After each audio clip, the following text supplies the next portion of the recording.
Hi friends, welcome back to my channel. അപ്പോൾ video കണ്ടപ്പോഴേ മനസ്സിലായേണ്ടത് എന്താ സംഭവം എന്ന്.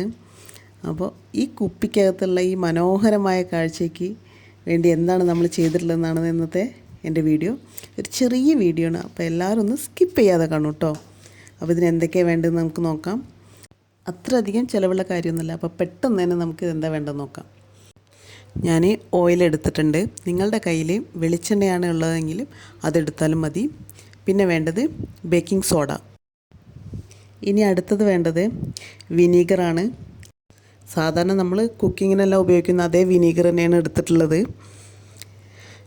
ഇതെടുത്ത് മാറ്റി വയ്ക്കാം. നമുക്കിനി ഇതിന് വേണ്ടത് കളറാണ്. നിങ്ങളുടെ കയ്യിൽ എന്ത് തരത്തിലുള്ള കളറാണെങ്കിലും ഉപയോഗിക്കാവുന്നതാണ്. ഞാൻ എടുത്തിട്ടുള്ളത് ഫുഡ് കളറാണ്. 2 ഉണ്ട്. അതിൽ ഗ്രീൻ എടുത്തിട്ട് നമുക്കിത് തയ്യാറാക്കാം. അപ്പോൾ ഈ തയ്യാറാക്കുന്നതിന് വേണ്ടിയിട്ട് ആദ്യം വേണ്ടത് ഒരു ഉടയുന്ന ഗ്ലാസ് ബോട്ടിലാണ്. അത് ചെറിയ ബോട്ടിലാണ് എടുത്തിട്ടുള്ളത്. അതിലേക്ക് ആദ്യം ബേക്കിംഗ് സോഡ അടിഭാഗത്തെല്ലാം പരന്ന രീതിയിൽ അത് ചേർത്തി കൊടുത്ത് ഒരു ടീസ്പൂണോളം ഞാൻ ചേർത്തിട്ടുണ്ട്. കുഞ്ഞു ബോട്ടിലാണ്, അപ്പോൾ അതിനനുസരിച്ചാണ് ബേക്കിംഗ് സോഡ ചേർത്തിട്ടുള്ളത്. പിന്നെ അതിലേക്ക് ഓയിൽ ഫുള്ളായിട്ട് നിറച്ച് ഒഴുകുന്ന രീതിയിൽ നിറയ്ക്കരുത്. ആക്റ്റീവ് ആവാനുള്ള ഒരു സ്പേസും കൂടി കൊടുക്കണം. അപ്പോൾ ഒരു ബോട്ടിലിൻ്റെ മുക്കാൽ എന്ന രീതിയിൽ ഓയിൽ ഒഴിച്ച് കൊടുക്കാം.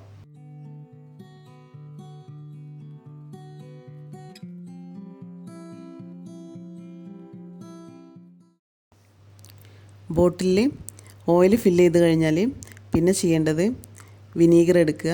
വിനീഗറിലേക്ക് നമുക്ക് ഇഷ്ടമുള്ള കളറ് ചേർത്ത് മിക്സ് ചെയ്യാം. ഒരു 4 ഡ്രോപ്സോളം വരുന്ന രീതിയിലാണ് ഞാൻ കളറ് മിക്സ് ചെയ്തിട്ടുള്ളത്.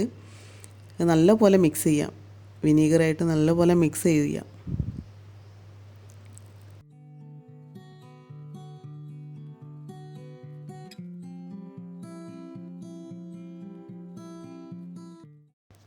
മിക്സ് ചെയ്ത് കഴിഞ്ഞാൽ പിന്നെ നേരെ നമ്മൾ ആദ്യം ഫില്ല് ചെയ്ത് വെച്ചുള്ള ബോട്ടിലേക്ക് കുറേശ്ശെയായിട്ട് കളർ മിക്സ് ഒഴിച്ചു കൊടുക്കുക. ഒഴിച്ച സ്പോട്ടിൽ തന്നെ ഇത് ആക്റ്റീവ് ആവാൻ തുടങ്ങും. അത് ഈ കളറ് ഈ ബോട്ടിലിനുള്ളിൽ അങ്ങനെ മൂവ് ആയിക്കൊണ്ടിരിക്കും. അപ്പോൾ നമ്മൾ ബോട്ടിൽ അടച്ച് വെച്ച് കഴിഞ്ഞാൽ ഒരുപാട് സമയം ഇത് കണ്ടിന്യൂ ആയിട്ട് ഈ പ്രോസസ്സ് നടന്നുകൊണ്ടേയിരിക്കും. അപ്പോൾ എൻ്റെ ഈ കുഞ്ഞു വീഡിയോ എല്ലാവർക്കും ഇഷ്ടപ്പെടുമെന്ന് ഞാൻ വിചാരിക്കുന്നുണ്ട്. അപ്പോൾ നിങ്ങളെല്ലാവരും ഇതേപോലെ ഒന്ന് ചെയ്ത് നോക്കണം കേട്ടോ. പിന്നെ ഇതുവരെ എൻ്റെ ചാനൽ സബ്സ്ക്രൈബ് ചെയ്തില്ലെങ്കിൽ ഒന്ന് സബ്സ്ക്രൈബ് ചെയ്ത് സപ്പോർട്ട് ചെയ്യണേ. അപ്പോൾ ഞാൻ മറ്റൊരു വീഡിയോ ആയിട്ട് വരുന്നതാണ്.